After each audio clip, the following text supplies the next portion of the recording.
అప్పుడేమో వద్దన్నారు, ఇప్పుడేమో అదే స్కీమ్ కొనసాగిస్తామంటున్నారు. అప్పట్లో ప్రజలపై భారం పడిందన్నారు, ఇప్పుడేమో ఫీజు కట్టాల్సిందే అంటున్నారు. గతంలో గుడ్డిగా వ్యతిరేకించి ఇప్పుడేమో రైట్ అంటున్నారు. ఎల్ఆర్ఎస్ విషయంలో కాంగ్రెస్ ఆడుతున్న నాటకాలు అన్నీ ఇన్ని కావు. ఖజానా నింపుకోవడానికి కాంగ్రెస్ పార్టీ భారీ దోపిడీకి తెరతీసింది. అందుకే కాంగ్రెస్ ఎల్ఆర్ఎస్ దోపిడీపై బీఆర్ఎస్ సమరశంఖం పూరించింది. ఎన్నికలకు ముందు చెప్పినట్టుగా ఎల్ఆర్ఎస్ను ఉచితంగా చేయాలని డిమాండ్ చేస్తూ ఈ నెల 6న ధర్నాలకు పిలుపునిచ్చింది.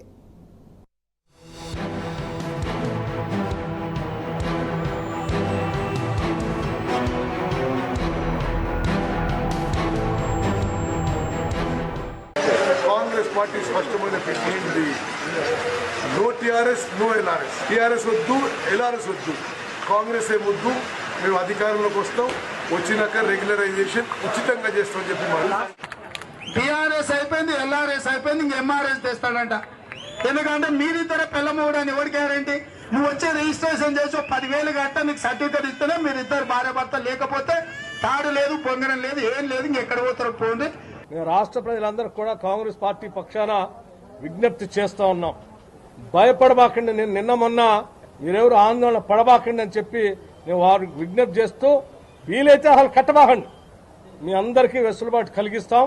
వాళ్ళ రక్తాన్ని పీల్చాలనేటువంటి ఆలోచనతో రాష్ట్ర ప్రభుత్వం ఉంది. అన్ని రిజిస్ట్రేషన్లు ఆపి పెద్ద భయాందోళనకు గురి చేస్తా ఉన్నారు ఈ రోజు రాష్ట్రంలో.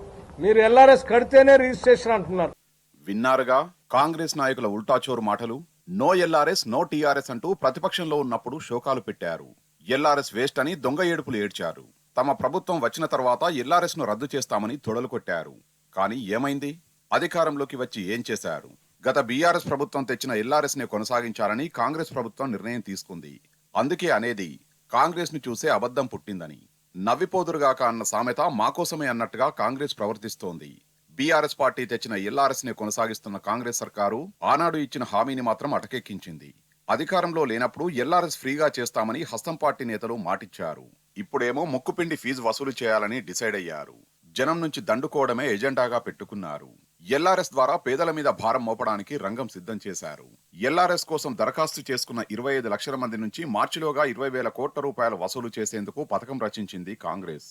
ఈ నిర్ణయంతో పేద మధ్యతరగతి ప్రజలపై కనీసం ₹1,00,000 భారం పడుతుంది.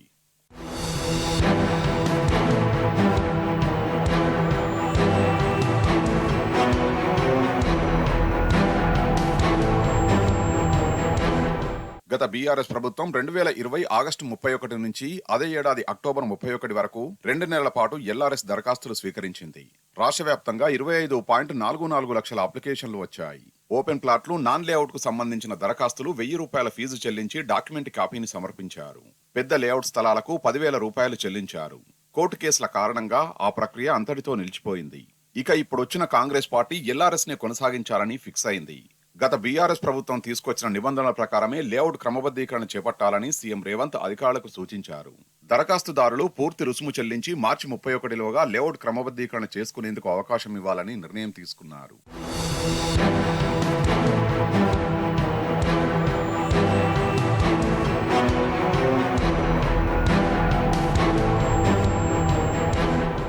గత బీఆర్ఎస్ ప్రభుత్వం తీసుకొచ్చిన ఎల్ఆర్ఎస్ స్కీమ్ గురించి ప్రతిపక్షంలో ఉన్నప్పుడు ఇష్టం వచ్చినట్టు మాట్లాడిన కాంగ్రెస్ నాయకులు ఇప్పుడు అదే పథకాన్ని కొనసాగిస్తున్నారు.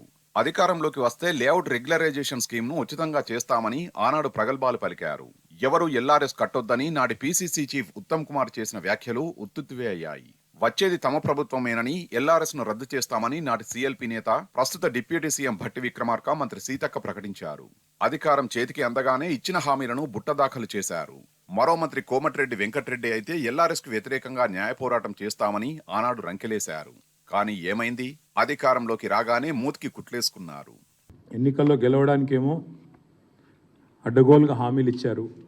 ఎన్నికల్లో గెలవడానికి, అధికారంలోకి రావడానికి లేఅవుట్ రెగ్యులరైజేషన్ స్కీమ్ ఏదైతే ఉన్నదో దీనికి సంబంధించి వాళ్ళ కాంగ్రెస్ పార్టీ ఏ రకమైన వైఖరి అవలంబిస్తున్నదో ఒక్కసారి మీకు ఎక్స్ప్లెయిన్ చేయాల్సిన బాధ్యత మా మీద ఉన్నది. ప్రజలను కూడా అలర్ట్ చేయాల్సిన బాధ్యత మా మీద ఉన్నది. ఆనాడు ఎల్ఆర్ఎస్ బీఆర్ఎస్ ప్రభుత్వం తీసుకొచ్చినప్పుడు 2020 ఆగస్టు 31 నుంచి అక్టోబర్ 31 వరకు దరఖాస్తులు ఆహ్వానించడం జరిగింది. అందులో భాగంగా 25,44,000 దరఖాస్తులు ఆ రోజు ప్రజలు ఇవ్వడం జరిగింది.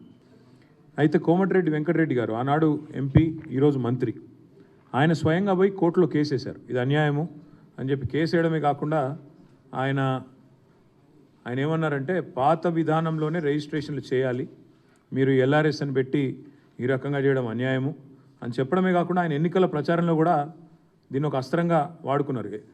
వచ్చేది మా ప్రభుత్వమే, ఎల్ఆర్ఎస్ను రద్దు చేసేస్తాము, చాలా దుర్మార్గమైన విధానం ఇది ఎల్ఆర్ఎస్ అనేది, అసలు ఎల్ఆర్ఎస్ ఎవరు కట్టవద్దు అని చెప్పి బట్టి విక్రమార్క గారు ఆనాడు సిఎల్పి నాయకుడిగా శాసనసభలోనే మీడియా పాయింట్లో చాలా స్పష్టంగా కామెంట్ చేసినారు.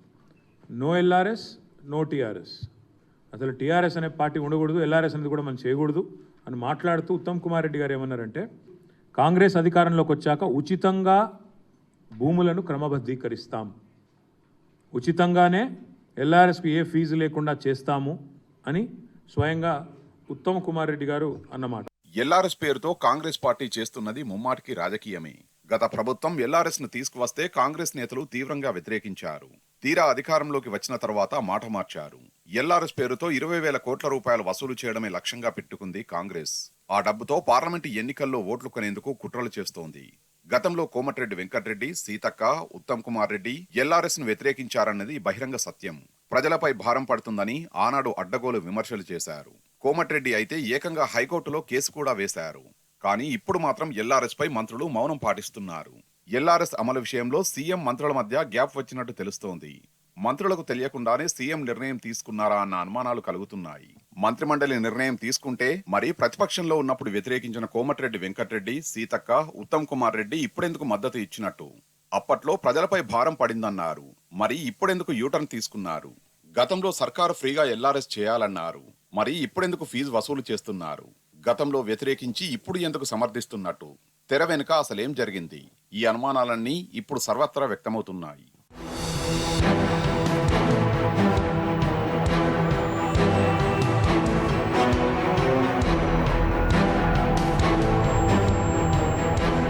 ప్రతిపక్షంలో ఉన్నప్పుడు ఒక మాట మాట్లాడిన కాంగ్రెస్ గద్దెనెక్కిన తర్వాత ప్రజలపై పెనుభారం మోపుతున్నది. మార్చి 31 కల్లా ఎల్ఆర్ఎస్ ఫీజు కట్టి తీరాలని ప్రజల మెడ మీద కత్తిపెట్టింది. ప్రజల నుంచి 20,000 కోట్ల రూపాయల వసూలు చేసేందుకు రేవంత్ సర్కార్ సిద్ధమైంది. 24 లక్షల పైచిలుకు కుటుంబాలపై భారం మోపనున్న ప్రభుత్వ నిర్ణయంపై బీఆర్ఎస్ పోరాటానికి సిద్ధమైంది. ఎన్నికలకు ముందు కాంగ్రెస్ చెప్పినట్టుగా ఉచితంగా ఎల్ఆర్ఎస్ చేయాలని BRS working president KTR demand చేశారు. ఇందుకోసం ఈ నెల 6న రాష్ట్రవ్యాప్తంగా ధర్నాలకు పిలుపునిచ్చింది బీఆర్ఎస్. హైదరాబాద్లోని హెచ్ఎండిఏ ఆఫీస్ ముందు ధర్నా చేస్తామని కేటీఆర్ ప్రకటించారు. ఈ నెల 7న జిల్లా కలెక్టర్లు ఆర్డీఓలను కలిసి వినతి పత్రాలు అందజేస్తామని చెప్పారు. ప్రజల నుంచి 20,000 కోట్ల రూపాయలు తోలు వలిచి వసూలు చేయడానికి మీరు వేసిన ఎత్తుగడ ఇది కాదా? మీరు చెప్పిన మాటల్లో విశ్వసనీయత ఉంటే, మీరు ఆనాడు ప్రతిపక్ష పార్టీగా మీరు చెప్పిన మాటల మీద మీకే విశ్వాసం ఉంటే, ఇవాళ మరి ఈ రకమైన ఎల్ఆర్ఎస్ కార్యక్రమానికి మీరు ఎందుకు తెరదీశారు? మార్చి 31 లోపల ఖచ్చితంగా కట్టి తీరాలి అని మీరు ఏదైతే చెప్తున్నారో ఇది మరి ఎంతవరకు సమంజసం మీరే చెప్పాలా. ప్రతిపక్షంలో ఉన్నప్పుడేమో ఎల్ఆర్ఎస్ అనేది ప్రజలకు ఏమాత్రం లబ్ధి చేకూర్చేందుకు కాదు, ప్రభుత్వ ఖజానా నింపుకోవడానికి మాత్రమే మాట్లాడినారు. కానీ ఈరోజు మళ్ళీ నాలిక మడతేసి ఇష్టం వచ్చినట్టు ఉచితంగా చేస్తామని చెప్పి, అసలు కట్టవద్దని చెప్పి, న్యాయ పోరాటం చేస్తామని చెప్పి, టీఆర్ఎస్ వద్దు, ఎల్ఆర్ఎస్ వద్దు, టీఆర్ఎస్ వద్దు, కాంగ్రెస్ ముద్దని చెప్పి ఇవాళ అధికారంలోకి వచ్చిన 2 నెలల తర్వాత 20,000 కోట్ల రూపాయల భారాన్ని మధ్యతరగతి ప్రజల మీద మోపే ఏదైతే ప్రయత్నం ప్రభుత్వం చేస్తున్నదో దీన్ని తప్పకుండా విరమించుకోవాలి.